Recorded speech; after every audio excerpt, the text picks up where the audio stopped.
Kita masih di bab sabar. Nah, ini pas sekali, ini bulan Rajab, saya menyebutnya Syahrus Sabar, mengenang perjuangan Rasulullah SAW. Tapi di ujung bulan Rajab, Nabi diperjalankan oleh Allah sebagai hadiah kesabarannya. Dan itu tidak ada Nabi di dunia dari semenjak alam dicipta, atau tidak makhluk yang diberikan hadiah seperti itu, yang kita sebut Isra dan Mi'raj. Nggak ada seorang makhluk pun seperti Rasulullah yang diperjalankan sedahsyat beliau. Ada Nabi yang paling panjang umurnya setelah Nabi Adam, yaitu Nabi Nuh. Itu nggak mengalami perjalanan rohani itu, karena Nabi Nuh sabarnya masih ada ujungnya. Ya, jadi sabar nggak boleh ada ujung. Kalau kita kan nanya, sabar ada batas nggak? Kalau Allah sabur nggak ada batasnya. Tapi kalau kita kan pengennya ada batasnya. Maka sabar itu terbagi dua. Ada sabar nafsiyah, ada sabar ruhiyah. Kalau sabar nafsiyah ada batasnya, sabar jiwa, ego. Selevel Nabi Nuh, sabarnya masih nafsiyah. Sedangkan Nabi Muhammad SAW sabarnya sudah sampai level ruh. Kalau ruh unlimited, inilah yang disebut di Quran, innama yuwaffas sabiruna ajrahum bighairi hisab. Pakai alif lam di situ, as-sabirun. Sesungguhnya tanpa hisab Allah balas. Itulah Rasulullah, Sayyidus Sabirin, penghulu orang-orang sabar, Nabi Muhammad SAW. Kita masuk ke hadis pertama ya. Ini hadisnya banyak, mungkin ini 3 sesi atau 4 sesi, kita nggak tahu. Jadi ngaji nggak usah buru-buru, sedapatnya aja ya. Bismillahirrahmanirrahim. Mari kita baca surah Al-Fatihah. Semoga Allah membuka hati pikiran kita semua, membukakan hati anak istri kita, tetangga-tetangga kita, sahabat-sahabat kita dimanapun mereka berada. Al-Fatihah. A'udzubillahi bismillahirrahmanirrahim. Ya Allah. Syiratal ladzina an'amta 'alaihim walam dhalin. An Abi Malik Al-Harith ibn Asim Al-Ash'ari qala qala Rasulullah sallallahu alaihi wasallam at-tuhuru syatrul iman. Ya. Dari Abu Malik Al-Harith ibn Asim Al-Ash'ari. Ini orang Yaman dari Bani Ash'ari. Ada kawannya juga namanya Abu Musa Al-Ash'ari. Kalau ini Abu Malik Al-Ash'ari. Kalau Abu Musa Al-Ash'ari punya keturunan nanti namanya Abul Hasan Al-Ash'ari, Imam Ahlus Sunnah. At-tuhur syatrul iman. Kata beliau, Nabi bersabda, At-tuhur syatrul iman. Tuhur itu artinya kesucian. Kesucian atau bersuci itu syatrul iman. Syatr itu separuh dari iman. Jadi separuh bab iman itu bab kesucian. Maka kata iman, karena iman itu masuknya ke dalam kolbu, maka tuhur di sini bukan hanya kesucian zahir, tapi juga kesucian batin. Di saat seseorang berwudu, dia tidak hanya mensucikan zahirnya, dia mesti juga mensucikan batinnya. Itu maksudnya ya. Kalau taharah itu yang zahir. Kalau tuhur ada waw di situ, menunjukkan ada sisi dimensi batinnya. Ya. Walhamdulillahi tamla'ul mizan. Pujian kepada Allah memenuhi mizan. Mizan itu timbangan. Jadi kalau kita suka memuji Allah tanpa banyak amal, mizan timbangan kita langsung penuh. Jika Allah begitu, apalagi makhluk, maka jangan pelit berterima kasih kepada manusia. Man lam yashkurin nas lam yashkurillah. Yang tidak berterima kasih kepada manusia, belumlah dia disebut bersyukur kepada Allah. Ya, banyak-banyaklah mengapresiasi orang. Maka alhamdulillah ini boleh disebut orang yang suka memberikan apresiasi, dia akan ditimbang. Di kalangan manusia pun sulit ditimbang seperti apa, apalagi di sisi Allah Subhanahu wa taala. Assalamualaikum. Ya, marhaban. Jadi kalau kita baca alhamdulillah, maknanya bukan segala puji, itu terjemah. Jadi kalau mengatakan alhamdulillah, maka maknai terima kasih ya Allah. Itu makna alhamdulillah ya. Jadi Bapak kan baca 3-3 tuh kepada sholat. Jangan segala puji itu terlalu biasa. Itu terjemahan, translate. Dimaknai terima kasih ya Allah, itu alhamdulillah. Kalau kita bilang terima kasih, rasanya lebih dahsyat daripada sekedar mengajarkan segala puji. Ya. Segala puji itu bahasa tahun 1600-an. Ya. Tahun itu awal-awal penerjemahan Al-Quran dari bahasa Arab ke bahasa Melayu lama, diprakarsai oleh imam-imam kita di Aceh dulu, mulai dari Hamzah Fansuri, Syamsuddin Sumatrai, lalu kemudian muncullah Syekh Abdul Rauf Singkol. Beliau nulis kitab Tarjumanul Mustafid. Emang begitu terjemahannya, tapi yang paham bahasa begitu kan zaman dulu.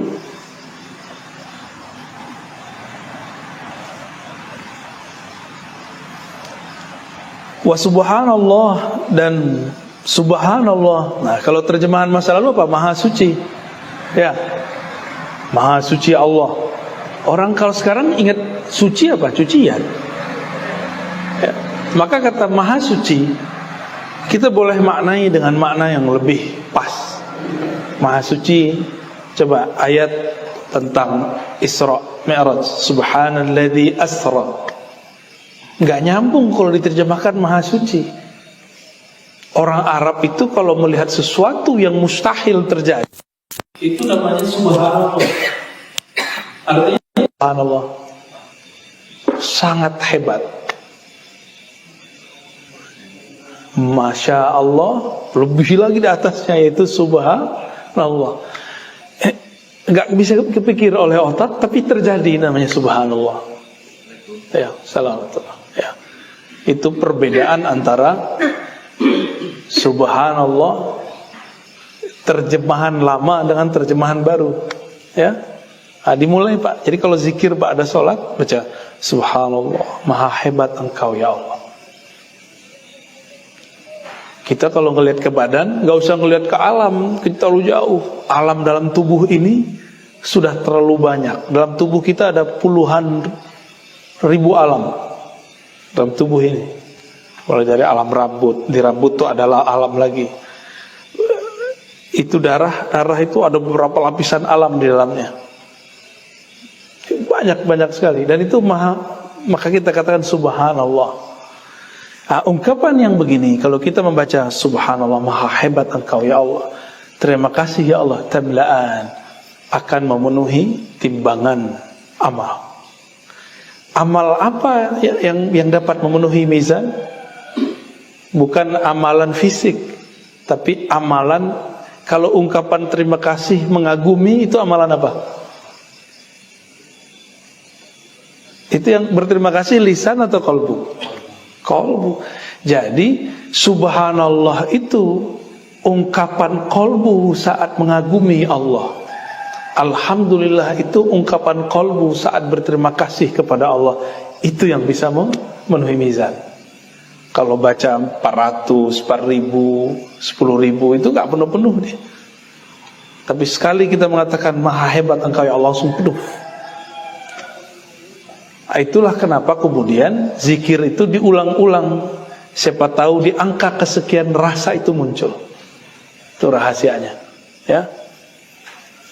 Nanti kita lihat aja kalau kita masuk ke padang mahsyar, ada pengadilan, ya, mizan di situ. Nanti kita lihat orang yang banyak kuantitas zikirnya gak penuh-penuh, tapi yang berzikir dengan ma'rifatnya, nah itulah ma'rifat subhanallah. Jadi berzikir itu dengan kenal siapa yang kita zikirkan. Jangan cuma ngejar angka. Yang ngejar angka ya kayak orang sekarang lah, kerja banyak gaji dikit gitu. Paham maksudnya? Pilih mana? Kerja dikit tapi dengan kecerdasan otak. Duitnya banyak, kan banyak orang begitu sekarang. Ya. Inilah perbedaan abid dengan arif. Ya. Abid beramal dengan fisik, banyak kuantitas, lemah kualitas. Kalau arif, orang yang kenal Allah, dia beramal dengan kualitasnya. Sedikit zikirnya sama dengan sebanyak orang zikir di sana. Inilah zikir yang diajarkan Nabi kepada Juwairiyah dan Sofiyah. Jadi Nabi ketika berangkat subuh, itu mereka masih zikir. Biji tasbihnya ada 4.000. Cuma dulu belum diikat. Ikatan itu baru di zaman Abu Hurairah. Subhanallah bihamdi, subhanallah bihamdi, subhanallah 4.000. Dan itu sudah bolak-balik. Anggap saja sekali khatam. Nabi baru pulang di waktu duha. Nabi biasa sarapannya waktu duha. Tapi sarapannya bukan uduk ya. Pulang Rasulullah sallallahu alaihi wasallam melihat Juwairiyah, maukah engkau aku ajarkan zikir yang lebih afdol dari itu? Ini orang salah faham. Ada kelompok yang anti mazhab, anti kaifiat zikir, lalu mengatakan ini dalil bahwa menghitung zikir adalah bid'ah. Loh, apakah Nabi memdiamkan bid'ah? Seandainya bid'ah, tentu Nabi sudah mengingkarinya semenjak sebelum berangkat ke masjid. Menghitung. Enggak. Ini bab yang disebut kurikulum berzikir. Bahwa ada orang kalau zikir pertama harus ngitung dulu, kuantitas dulu. Setelah kuantitas dikejar, maka Nabi naikkan makomnya. Kurikulum berikutnya, zikir kualitas. Satu zikir sama dengan sejumlah tasbih. Tasbihnya berapa tadi? 4.000. Kata Nabi, maukah engkau aku ajarkan zikir jika engkau baca sekali sama dengan sebanyak yang engkau baca tadi? Ya, Juwairiyah senang. Tapi Juwairiyah sudah mengalami zikir yang 4.000, sehingga dia tahu rasanya mana yang enak. Di saat itulah Nabi mengatakan, bacalah subhanallah bihamdihi adalah khalqihi wa zinata arsyihi wa ridha nafsihi wa midada kalimatihi. Boleh dibolak-balik gitu ya. Subhanallah bihamdihi adalah khalqihi wa zinata arsyihi. Ada riwayat lain, subhanallah adada ma khalaqa fis sama', subhanallah adada ma khalaqa fil ard, subhanallah adada ma zalik, subhanallah adada ma huwa khaliq. Intinya, maha suci Allah sesuka-sukamu ya Allah. Maha hebat engkau sebagaimana engkau hebat ya Allah, bukan sebagaimana aku yang mengatakannya. Engkau hebat bukan karena aku memuji, engkau suci bukan karena aku yang mensucikan, tapi sesuka-sukamu ya Allah. Jadi menyerahkan maknanya kepada Allah. Sekali baca itu sama dengan 4.000. Ada nggak yang mau begitu? Ya. Jadi antum nih baca zikir yang tadi, cuma rasanya nggak muncul. Sama aja. Sama dengan zikir satu kali. Nah, ini yang dilupakan oleh orang-orang awam sekarang yang pemburu pahala. Ya, banyak kan pemburu pahala. Wah, ini sama dengan 4.000 nih, dibaca sekali aja. Tapi dia tidak paham apa maksudnya. Subhanallah wa bihamdi adada khalqihi, maha hebat Allah sebanyak makhluknya. Wa zinata arsy, seberat arasnya. Apalagi Pak Haji? Seberat ada khalqihi wa zinata arsy wa ridha nafsi, seridho-ridho Allah, sesuka-suka Allah. Wa midada kalimati, sebanyak bilangan kalimahnya. Ada yang tahu jumlah makhluk Allah? Ada yang tahu? Gak usah jauh-jauh, di badan kita ada berapa makhluk? Berapa sel di tubuh? Gak ada yang tahu kan? Sampai hari ini ahli biologi, ahli kimia gak ada yang tahu. Mereka cuma memperkirakan sekian miliar. Gak ada yang tahu angka pastinya. Lalu kita ngomong, maha hebat engkau ya Allah, sebanyak bilangan sel yang ada di tubuhku. Wah, itu semua selnya langsung hidup itu Pak. Dalam zikir tariqah disebut namanya kullu jasad. Zikir semua bagian tubuh. Tubuh kita diajak zikir biar sehat. Apabila ada bagian tubuh ini gak digerakkan, dia akan sakit. Jadi kenapa nih bapak ini suka sakit punggung? Itu darahnya gak gerak, maka dibekam, dikeluarin. Keluarin Pak, harus dikeluarin itu. Jangan diendon aja tuh ya. Itu darah kotor semua itu di punggung. Harus dikeluarin. Makanya Nabi SAW setiap kali beliau badannya pegel, itu selalu kemudian bekam. Kepalanya berat, langsung bekam. Ya, enggak main ruqyah aja ya. Dikit-dikit ruqyah. Bekam dulu ya, amalkan dulu asbab-asbab zahirnya. Kayaknya ada yang habis dibekam nih. Bener hilangnya? Kepalanya hilang, kok sakit palanya. Itu benar, Pak. Nggak usah jauh-jauh. Tangan kita nih ada gatal-gatal, terus darah putihnya ngumpul dikit, nggak nyaman. Benar nggak? Dan itu hanya bisa nyaman dikeluarin, baru enak. Dan itu ajaib, ya. Makanya disebut kalau kita baca Subhanallah, Maha Suci, Maha Hebat Engkau ya Allah. Sebanyak bilangan makhluk, banyak sel di tubuhku. Udah, tubuh kita semuanya hidup tuh dari ujung kepala sampai ujung kaki. Kalau bacanya 33 begitu, sehat Pak, rohani kita dan jasmani kita sehat langsung. Maka ahli-ahli zikir pun kalau sakit, dia nggak merasa sakit. Biasa aja, dokter aja yang bilang dia sakit, dia nggak sakit. Guru saya dulu Abu Ya Hasan Basri divonis akan dibedah, operasi besar. Tapi sebelum dibedah, jadi cek di lab lagi. Dilihat nggak ada penyakitnya. Tapi kok beliau merasa ada yang sakit gitu. Disuruhlah baca istighfar sama dokternya. Dia nggak tahu yang disuruh itu seorang mursyid.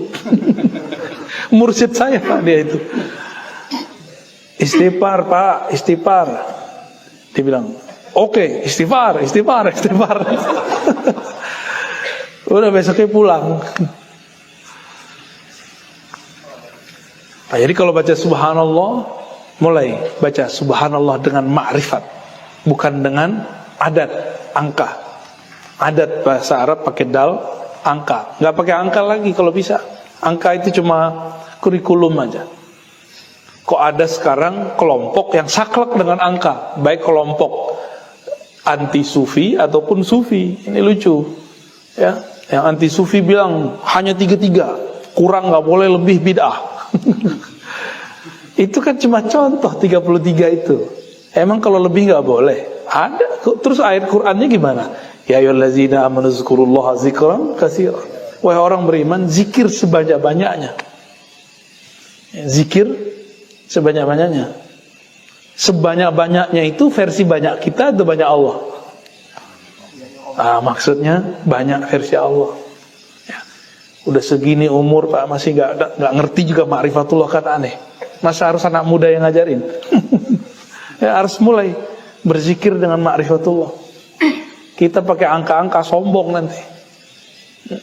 Apalagi aku nyebut-nyebut umur, sombong ntar. Lu belum lahir gue udah zikir. Ntar kalau dibalikin kayak seperti hadis Juwairiyah gimana? Ya betul, ente zikir tapi pakai angka, nggak pakai ma'rifat. Nah, lewat kita sudah. Nah, di akhir zaman ini kan ujian kita banyak. Ujian kita pakai handphone, smartphone. Kayaknya kita ini sok sibuk, apa sibuk beneran saya nggak tahu. Ya, maka nggak ada caranya kecuali mengaktifkan zikir dengan ma'rifat.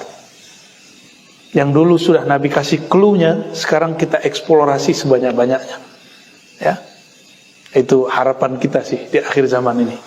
Karena umur sudah banyak terbuang untuk hal-hal yang nggak penting. Ya, dulu di zaman Ibnu Athaillah Sakandari beliau nulis kitab Adabus Suluk. Dan beliau sudah kasih clue-nya di zaman itu, smartphone belum ada. Ya, belum ada YouTube.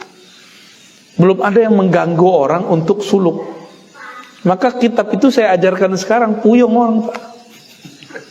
Aduh gimana cara ngamalin ini gitu. Ya, bayangin Pak, di kitab itu diajarin kalau zikir itu ada khalwatnya, ngurangin makannya, ninggalin anak istrinya. Gak ada yang kuat kan?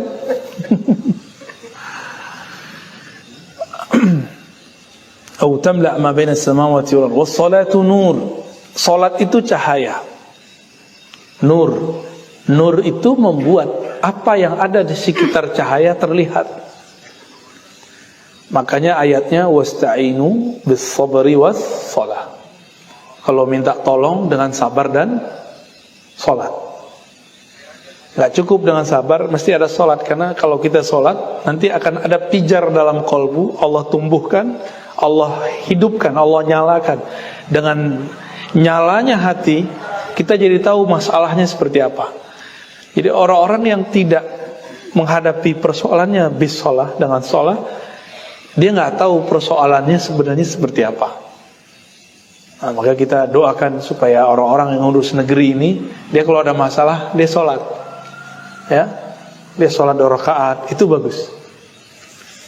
Kita ada masalah apa aja pakai sholat, Pak, coba aja. Masalah mulai salah rumah tangga, sampai kepada anak-anak, pekerjaan. Kalau ada satu niat tertentu, urusan, dibawa sholat. Kenapa dibawa sholat? Kalau kita punya masalah, kepalanya gak ditundukkan, itu nanti ngerasa panik. Dengan ditundukkan kepala, energi kita kemudian full kembali. Kita bisa melihat masalah itu secara utuh. Ya, harusnya panik gak jadi panik. Sahabat Nabi kehilangan sendal, panik. Tuh bayangin coba. Ngadunya ke Rasul, kan manja banget sahabatnya. Itu sahabat Rasul tuh manja-manja. Nabi ngajarin mandiri, apa kata Nabi? Sholli rakaatain. Sholat 2 rakaat. Jangan ngadu ke saya, ngadu kepada Allah, gitu maksudnya. Manja-manja ya sahabatnya. Ya? Was-shadaqatu burhan. Sedekah itu burhan. Apa arti burhan? Burhan itu argumentasi atau bukti. Maka sedekah itu adalah bukti kalau orang ini benar nggak cinta harta. Yakin nggak yang Allah kasih itu milik dia, bukan milik kita? Yakin nggak? Secara hukum hakikat, rumah, mobil, hatta pasangan, hatta badan ini bukan milik kita. Lillahi ma fis samawati wal ardh. Apa aja yang di muka bumi milik Allah. Badan ini milik Allah. Kalau Allah mau ambil, ambil gitu. Nah, dengan bersedekah, sedekahnya badan sholat duha, sedekahnya harta berbagi, sedekahnya ilmu mengajar, gitu. Nah, udah sedekah belum? Hari ini sedekah kita sholat sunat. Nah, udah sholat sunat belum? Maka di malam hari itu ada sholat malam, itu sedekahnya badan. Siang hari ada sholat duha, itu sedekahnya badan. Saya boleh nyebutnya sedekah badaniyah, sedekah fisik, ya.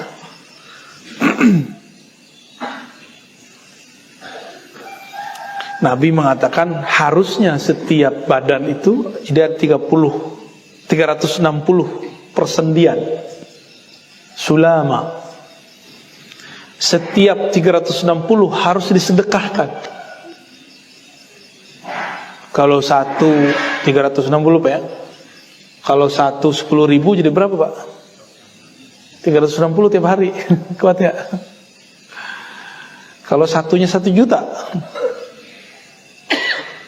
Nanti ketahuannya nanti pas udah sakit-sakitan. Coba kalau sakit-sakitan, yang punya masalah mata, berat. Coba mata kalau dioperasi berapa sekarang? Ngeri Pak angkanya. Telinga, ya. Ada yang gigi, coba gigi, ya kan? Udah kebayangan? Tuh pilih, bayar pas berobat atau sedekah. Cuma udah telat ya, udah tua baru sedekah. Seharusnya sedekahnya dari sekarang.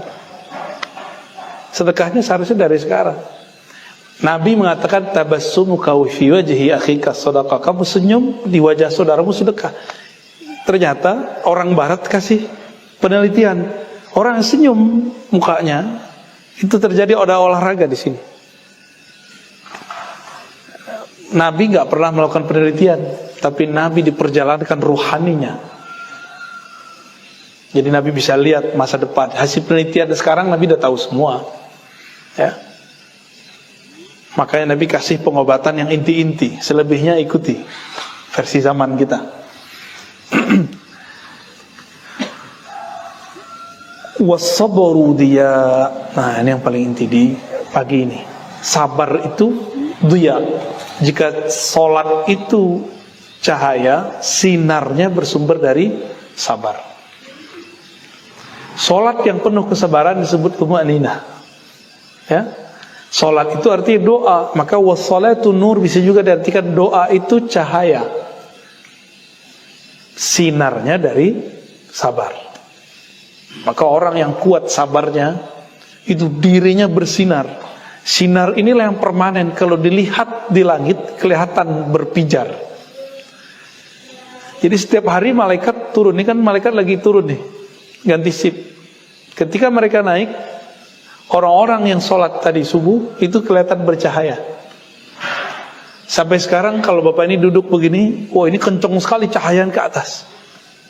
Kekuatan cahaya di atas itu seperti satu bintang, ya, satu bintang.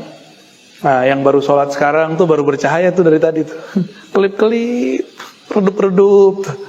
Tapi yang kita sudah sholat dari tadi, itu cahayanya seperti kita ngeliat Venus. Kalau kita ngelihat ke bagian terbit matahari, di atasnya itu ada Venus, benar gak? Cahayanya kita sebut bintang kejora, berpijar, dilihatnya asik. Maka malaikat menggosipkan di langit, itu cahaya siapa? Inilah yang disebut viral di langit. Ya, mau viral di langit. Jangan viral di bumi, Pak, gak seru. Gak seru di viral di bumi itu. Kemana-mana terganggu, gak bisa nyaman. Tapi viral di langit, wah kita betul-betul kita doa langsung diaminkan berjejer sampai ke atas. Kadang-kadang ngomong apa aja, belum kita pengen beneran, baru terucapkan, itu sudah datang tuh malaikat yang datang ini. Ya, dengan izin Allah tentunya. Maka kiai-kiai wali itu nggak boleh keceplosan pengen apa, dia harus tahan-tahan, takut ngerepotin makhluk-makhluk yang lain, Mbak. Maka kita ini kalau ketemu guru kita kadang bilang saya suka ini, walaupun kita nggak bilang nanti saya yang kasih, Pak Kiai, kita pengen aja bawain. Nah, itu baru kiai yang viral di bumi. Gimana kalau viralnya di langit? Bahaya, Pak. Ya. Wal Qur'anu hujjatun laka wa alaik. Quran itu dapat menjadi hujjah. Hujjah itu argumentasi. Laka, yang menguatkan, menyelamatkan engkau, au alaik, atau Quran justru malah menjadi bumerang bagi kamu. Jadi enggak semua orang hafiz Quran itu selamat. Khawarij bunuh orang pakai Quran. Benar enggak? Ini kita baru dapat rekaman video salah satu orang yang disangkakan bab teroris berdebat dengan, ya, main antum-antuman kan, lama-lama dedum-deduman itu. Ngeri, Pak, ngeri sekali. Seharusnya bilang aja, jika saya menyebabkan engkau sesat, maafkan saya. Seharusnya selesai begitu. Yang bolak-balik. Ya.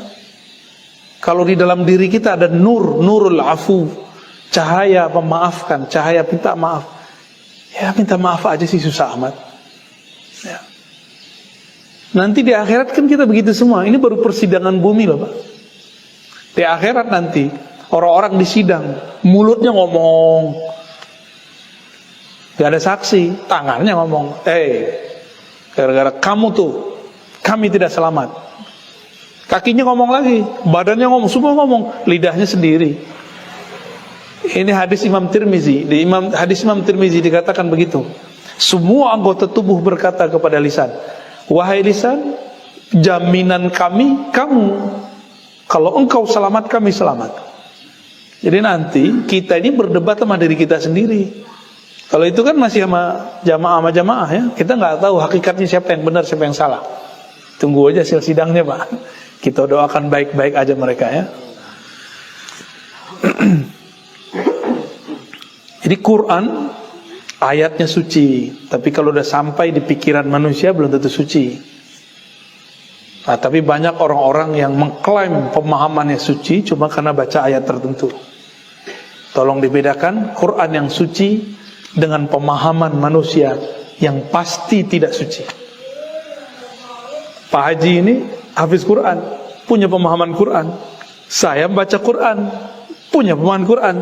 Quran yang kami hafal itu suci, tapi pemahaman saya, pemahaman Pak Haji itu gak suci. Sepakat Pak Haji? Pasti sepakat beliau. Nah, kelompok-kelompok Khawarij di akhir zaman itu mereka menganggap pemahamannya terhadap ayat itu suci. Jadi beda dengan dia, beda dengan Quran. Tuh. Udah jadi Allah aja dia kan. Ya. Ini ciri-ciri Khawarij, Pak. Ya, beda dengan dia, berarti beda dengan Allah. Dan ini sudah mulai muncul, ya, na'udzubillah min dzalik. Kullun nas yaghdu faba'i'u nafsahu famu'tikuha aw mubikuha. Setiap manusia berangkat, ada yang menjual dirinya, menggantikan dirinya dengan surga, ada yang menggantikan dirinya dengan neraka, ya. Semoga kita termasuk yang pertama. Amin ya rabbal alamin. Hadis kedua. Ini hadis pertama baru begitu, Pak. Saya kalau mulai baca hadis dengan Fatihah, itu selalu kebuka. Yang sebelum ngaji nggak kebuka. Jadi sebelum ngaji ini saya belum paham juga hadisnya. Tapi kalau sudah mulai Al-Fatihah, itu Allah bukanya tuh. Kalau diterusin satu kalimat nggak selesai. Ya. Jadi kita baru paham kenapa ada namanya ilmu tafsir. Ada namanya ilmu syarah. Tafsir itu ada tafsir riwayat, ada tafsir bil ma'thur dengan akal, ada tafsir dengan ruh. Namanya tafsir isyari. Kalau saya menyebutnya tafsir zauqi, secara zauq, rasa. Ya, itu dahsyat. Nah, yang ini yang unlimited, yang ini yang terakhir. Kalau riwayat ada batasnya. Ada di buku sudah banyak cetakannya. Akal bisa disekolahkan. Tapi kalau tafsir isyari, ruhi, itu tergantung sejauh mana kita menyelami ini secara rohani. Gitu. Jika versi kita ada batasnya, tapi kalau kita pulangkan kepada Allah, Allah nggak terbatas. Disitulah maknanya ilmu Allah itu tak terbatas, ya. Walau annama fil ardi min syajaratin aqlam wal bahru yamudduhu min ba'dihi sab'atu abhurin ma nafidat kalimatullah. 7 kali lipat semua samudra di alam semesta, semua daun-daun jadi lembarannya, ya. Itu samudra jadi tintanya, enggak bisa nyatet ilmu Allah. Ma nafidat kalimatullah. Nah, kita dapat satu laut aja, Pak. Bapak sudah disebut Bahrul Ulum. Bahrul Tafsir. Satu samudra nih diturunin ke hati. Udah nggak ada batasnya sudah. Maka orang itu ada ilmunya seperti gelas. Habis segelas ya harus diisi ulang, kalau nggak bisa ngajar deh. Ada yang kayak galon, lumayan bisa 3 hari. Kalau nggak harus di-upgrade lagi. Ada yang ilmunya kayak apa tuh namanya yang di atas rumah kita itu? Toren. Ya, kalau dia nggak nyambung sama sumur atau PDAM, ya udah habis dia. Nah, itu lumayan tuh, ya. Maka kalau ada orang disebut Bi'rul Ulum, sumurnya ilmu, itu berarti di dalamnya ada mata air. Mata airnya nggak habis-habis. Ada orang makomnya begitu, tapi masih ada batasnya. Kalau yang ngambil banyak habis, Pak. Ada yang Nahrul Ulum, sungai ilmu. Ada yang Bahrul Ulum, samudra ilmu. Nah, ini yang mahal, ya. Dan ini bukan khusus untuk orang zaman dulu. Setiap masa mesti ada orangnya, ya. Setiap masa meninggal wali Allah, ada penggantinya, nggak usah khawatir. Dan sekarang kita harus ngambil estafet itu, ya. Nggak boleh kita kemudian menyerahkan urusan zaman ini ke kitab-kitab jadul zaman dulu. Zaman dulu kitab-kitabnya kita baca sekedar untuk ibrah. Kalau ada persoalan yang sama kita ambil. Tapi persoalan zaman dulu sama nggak dengan zaman sekarang? Zaman dulu udah ada smartphone belum? Udah ada bank belum? Udah ada asuransi belum? Udah ada komplek belum? Komplek kan masalahnya komplek enggak? Belum ada, Pak. Belum ada imunisasi, belum ada vaksin. Di zaman dulu nggak ada. Belum ada BPJS, ya kan? Jadi kalau kita membahas persoalan sekarang pakai kitab sebelum masalah ini ada, masalah nggak selesai, malah jadi masalah baru. Nah, ini PR untuk ulama-ulama nih. Jangan menghukum kripto, forex, saham dengan kitab yang kitab itu ditulis sebelum masalah ini ada. Ya, benar nggak? Many changer. Dulu orang bilang riba Pak dulu. $1 jadi 14.000 lah. Satu kok jadi 14? Ini riba nih, kata kawan kita dulu. Lah sekarang dia doyan. dapat dolar Pak, ganti ya, tuker. Jangan-jangan hal-hal yang disebut forex, kripto sama. Cuma beda aja, ini digital, ini tidak gitu. Cuma karena kita berhukum dengan hukum yang dulu diproduksi, lalu dipakai itu untuk nyelesain masalah sekarang yang nggak selesai. Inilah terjadi kenapa ada kiai-kiai debat masalah hukum bank. Kan lucu Pak. Riba mah haram.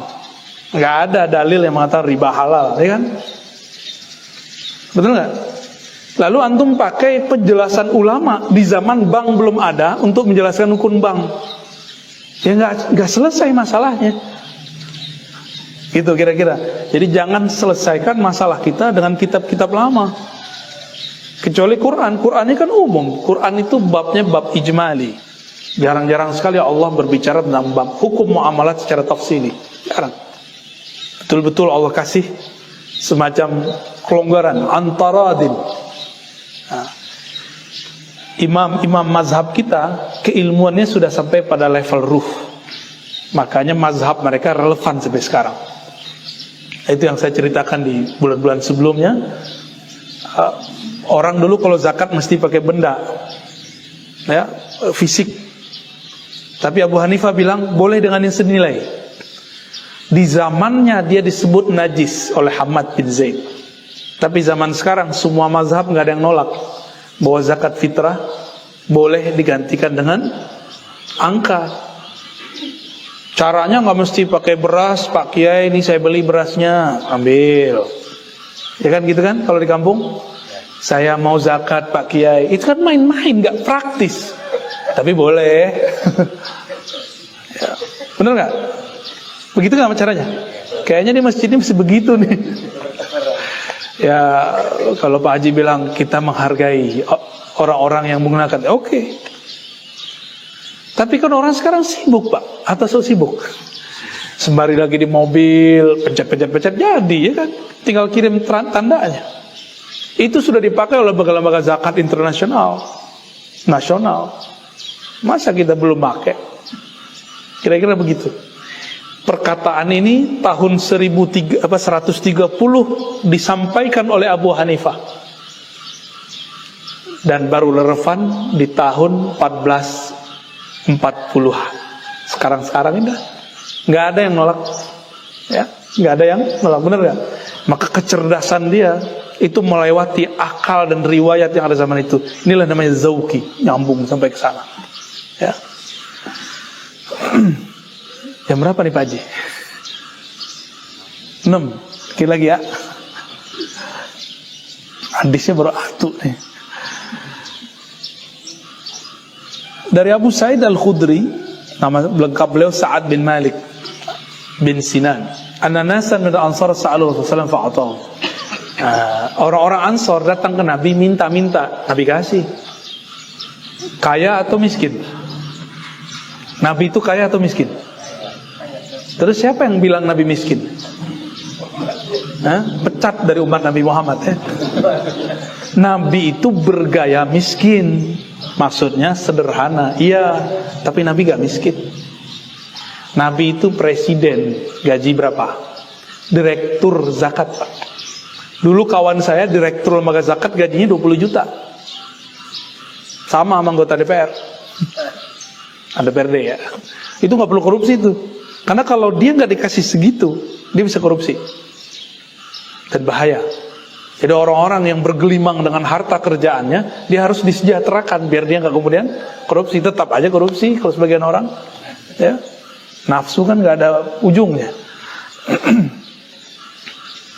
Summa sa'aluhu fa'atahum. Lalu mereka minta lagi, Nabi kasih. Hatta nafada ma indah, sehingga yang beliau punya habis. Nggak ada yang sanggup jadi Rasulullah. Ada yang sanggup jadi Rasulullah. Ya kita aja ada orang minta-minta tepi jalan, kita tutup pintu nggak buka-buka ya kan. Alasannya sederhana, dilarang oleh pemerintah. Ya juga sih. Faqala lahum hatta anfaqa kulla syai'in biyadihi. Lalu Nabi ngomong, setelah duitnya, hartanya semua habis, ma yakun indi min khair falan udakhirahu ankum. Ini kayak orang tua ngomong ke anaknya. Nabi ini kan orang tua kepada umatnya, itu seperti orang tua. Wahai umatku, wahai sahabatku, jika aku nyimpan kebaikan, uang, duit, dinar, dirham, kira-kira begitu, tentulah lan addakhirah, tidak akan pernah aku simpen. Gak mungkin. Kayak kita nyimpan di bank, gak pernah. Tanya orang, susah lagi pandemi, padahal duitnya banyak. Ya. Gak mau ngasih, bilang aja belum bisa ngasih. Gak usah bilang gak ada, ntar didoain malaikat, gak ada beneran. Wa may yasta'fif ya'affuhullah. Siapa yang iffah, menahan diri untuk tidak minta-minta, Allah akan jaga kemuliaan kehormatannya. Nabi udah gak ada duitnya. Bayangkan orang semadinah minta. Wa may yastaghni yughnihillah. Siapa yang merasa cukup dengan yang Allah beri, Allah akan kayakan dia. Berarti kaya itu dari Allah, bukan dari harta. Wa may yatasabbar yusabbirhullah. Siapa yang berusaha sabar, Allah akan membersamainya. Wa ma u'tiya ahadun ata'an khairan wa awsa' min as-sabr. Tidak ada rezeki yang lebih tinggi, lebih banyak, lebih bernilai daripada sabar. Ya. Jadi sabar ini luar biasa. Ternyata sabar itu ada sabar dari kepayahan, ada sabar dari meminta-minta. Nah, ini babnya. Sabar dari meminta-minta. Bahkan minta ke Allah aja malu ini orang. Karena Nabi SAW mengatakan, siapa yang sibuk, man syaghalani zikri, siapa yang sibuk berzikir, baca Quran, salat, riyadhah, an mas'alati, sehingga enggak sempat meminta kepadaku, aku akan berikan kepadanya ma u'tis sa'ilin, apa yang aku berikan kepada yang meminta. Maka pilih mana? Meminta atau zikir? Mending zikir lah. Maka kalau ada zikir diajarkan guru pagi sore, amalkan itu. Paling cuma 15 menit. Ya, itulah bedanya zikir dengan ilmu. Ilmu, Bapak duduk dari tadi rasanya kan sebentar, nggak pegel kan kakinya? Coba duduk 5 menit langsung kesemutan. Ya, kecuali pikirannya lagi di rumah tuh, nggak nyaman, kakinya tiba-tiba gerak aja tuh. Kebelet kali ya. Ajaban li amril mu'min. Hadis berikut dari Suhaib bin Sinan. Nabi bersabda sallallahu alaihi wasallam, ajaban li amril mu'min. Sungguh menakjubkan orang beriman itu semua urusannya. Kenapa? Inna amrahu kullahu lahu khair. Bagi orang yang percaya, ini kata kuncinya percaya, yang sudah ada kepercayaan di kolbunya kepada Allah, semua urusannya kayak baik. Berarti bagi orang beriman, pandemi baik atau buruk? Saya menganggap pandemi itu ada nilai baiknya yang tidak terkira. Dulu saya nggak ngerti Pak ilmu tentang hadis-hadis akhir zaman, padahal saya hafal hadisnya. Ya, hadis Dajjal itu saya hafal gitu. Dari umur 13 tahun saya sudah menghafalkan bagian akhir zaman di kitab ini.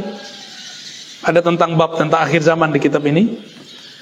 Seluk-beluk tentang akhir zaman itu saya hafal dalilnya. Dalil doang. Ngerti enggak? Benerlah kata Nabi, rubba hamil fiqhin ila man huwa afqah. Bisa jadi ada orang yang hafal ngajar kepada orang yang dia ajar nanti lebih pintar. Gitu. Selama pandemi saya ngaji lagi. Kalau enggak ngajar terus. Kapan belajarnya? Kan belagu juga kalau kita ngajar terus. Ternyata kiai, ustadz, dai, ulama, kalau dia enggak punya akses ke dalam kolbunya, ilmunya sebatas yang di kitab. Padahal kitab itu dulu ditulis dari kolbu. Kitab ditulis dulu dari kolbu. Ini disorientasi para santri dan para kiai sekarang.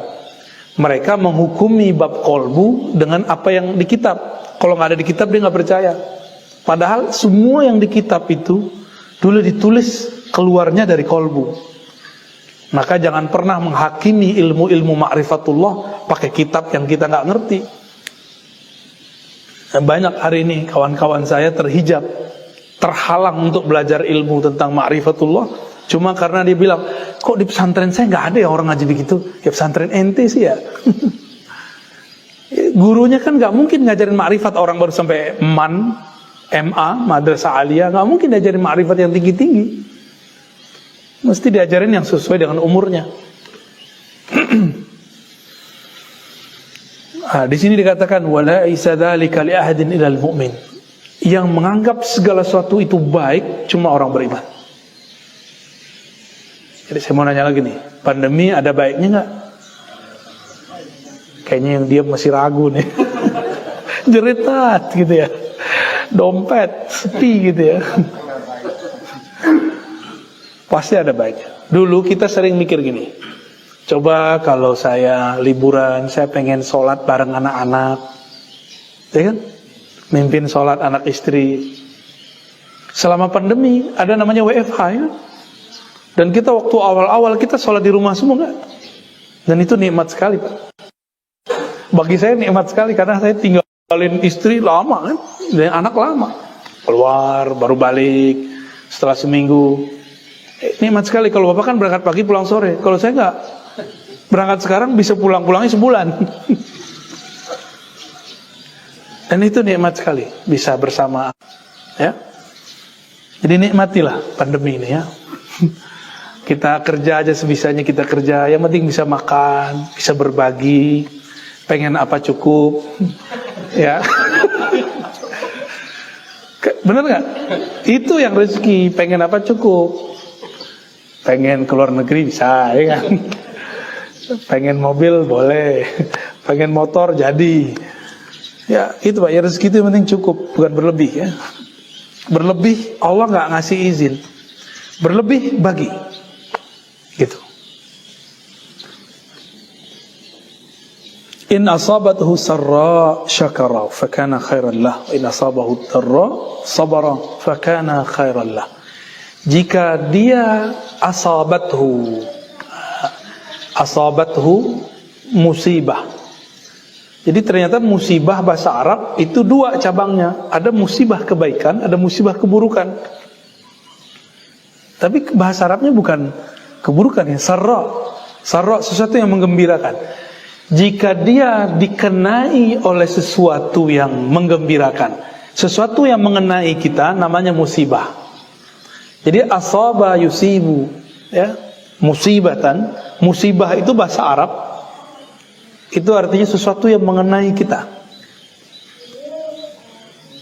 sesuatu yang kita rasakan sekarang.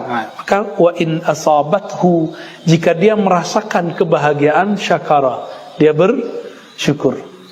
Maka orang yang bersyukur itu diuji dengan kebaikan. Jadi Bapak yang lagi bisa beli rumah di komplek ini ya, bisa beli kendaraan, bisa punya anak istri, atau tinggal di mana aja, berarti dapat musibah kebaikan. Nah, ini kalau versi bahasa Arab, versi bahasa Rasulullah. Wa in asabathu dharra, jika dia ditimpa, mendapatkan atau merasakan dharra, enggak sanggup melebihi batas diri kita. Maka jangan bersyukur dengan jiwa, bersyukurlah dengan ruh.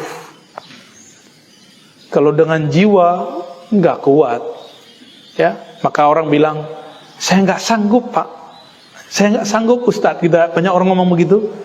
Itu karena dia dengan jiwanya. Maka bacalah zikir, hadapilah masalah dengan ruh. Ruh itu murni, abadi, dia tidak ada limit dan batasnya ya.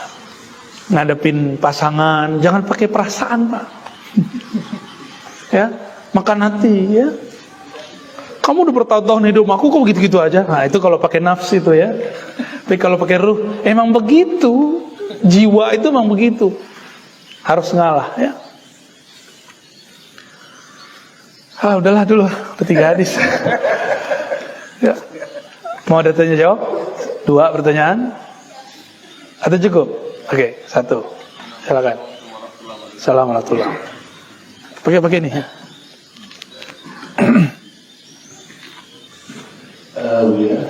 Assalamualaikum warahmatullahi wabarakatuh. Assalamualaikum warahmatullahi wabarakatuh. namanya yang dibilang bergetarnya hati kita mas Apa? bergetarnya hati kalau Hati bagaimana? Oh gitu, bergetar. Yang namanya bergetar hati. Oh, oke. Baik. Assalamualaikum. Pernah jatuh cinta nggak bang? Abang apa bapak nih? Sering. Oh gawat ini. Jatuh cinta bukan suka, beda. Kalau suka paling senang aja. Jatuh cinta, jatuh bang. Ya. Kalau orang jatuh cinta, apa yang terjadi?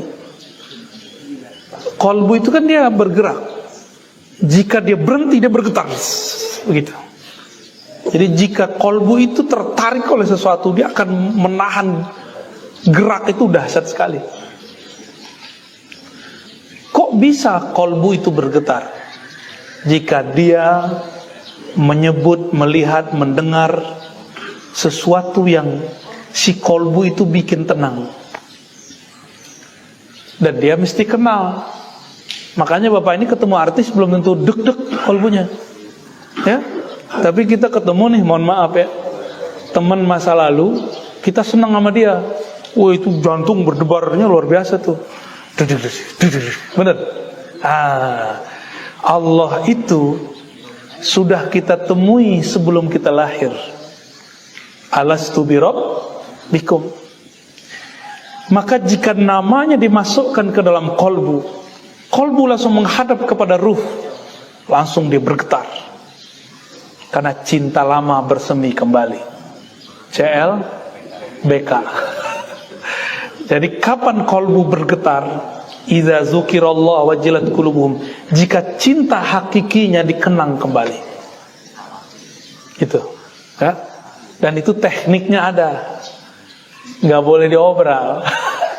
Tapi jika beruntung, kapan di mana aja nanti pasti dapat. Ya, itu hak dari Allah. Nggak boleh juga ditahan. Ya. Kenapa saya tidak selalu di semua tempat saya talqin zikir? Tapi ada di satu tempat baru datang langsung talqin. Itu kolbu mengerti bahasa kolbu. Ruh merasakan isi ruh. Kalau ada aja orang yang hadir itu coba-coba dengar pengajian, itu hati saya langsung nolak. Nah nggak bisa diajak zikir, nggak bisa. Gitu. Nggak bisa. Maka penciriannya diajak ngapain, jamaahnya mau nggak gitu. Gitu Pak. Kita ajak berdiri dia, oh berarti mau tuh. Itu case aja. Kita ajak berdiri nih, ayo berdiri bentar yuk. Tahu-tahu masih ada duduk 3-2 orang di ujung. Itu saya udah nggak mau talqin. Oh berarti ada yang memecah konsentrasi nanti. Karena ruh itu nggak boleh diganggu sama sekali oleh apapun. Ya. Kira-kira begitu. Nah, inilah maksud Imam Ghazali dulu di kitab Ihya Ulumuddin. Kalau orang belajar sesuatu, falyaqta ya, an alaik ad-dunyawiyah. Dan maka dia mesti putus urusan-urusan duniawinya. Kan ada orang ngaji sama kita, pengen ini apa namanya? Memuaskan hasrat keagamaannya. Nah, ini ada orang belajar pakai hasrat keagamaan. Jadi dia punya masa lalu, boleh disebut tradisi masa orang tuanya, yang dia hanya ikut ustadz kalau sesuai dengan kebiasaan orang tuanya. Kalau nggak sesuai bukan ustadz saya. Ustadz diatur-atur sama dia ya. Ada yang begitu ya, ngetes. Ada juga yang lagi menjadikan kita bumper. Dia mau debat sama kawannya, diajak tuh ada pengajian ustadz anti kelompok keras. Kamu kan orang yang keras. No, kita denger yuk. Setiap kali kita ceramah, dia bilang, tuh, ente dibicarain tuh. Jadi dia kalau dengerin ceramah, yang kebayang sama dia temannya terus. Ya, bolehlah awal-awal, tapi jangan lama-lama begitu. Ya. Kayak saya pun sendiri kan sudah mulai meninggalkan perdebatan itu pelan-pelan. Jadi, bagi saya, debat-debat itu seperlunya aja. Maka dalam sebulan paling cuma sekali pengajian yang isinya frontal. Tapi banyak yang senang sama begituan Pak. Kenapa? Karena banyak orang pakai nafsiyah ngaji. Nafs itu sukanya berantem. Asik kan ngeliat orang berantem? Makanya itu video pengadilan itu, suara itu banyak-banyak yang muter. Kayak kita ini senang ngeliat orang berantem. Bahkan kita ini membuatkan event-event untuk orang berantem. Benar gak? Tinju, ya kan? Debat. Kenapa ILC di TV One itu rame? Karena orang berantem. Jualannya lawan berantem. Jadi berantem tuh ternak alam semesta, Pak.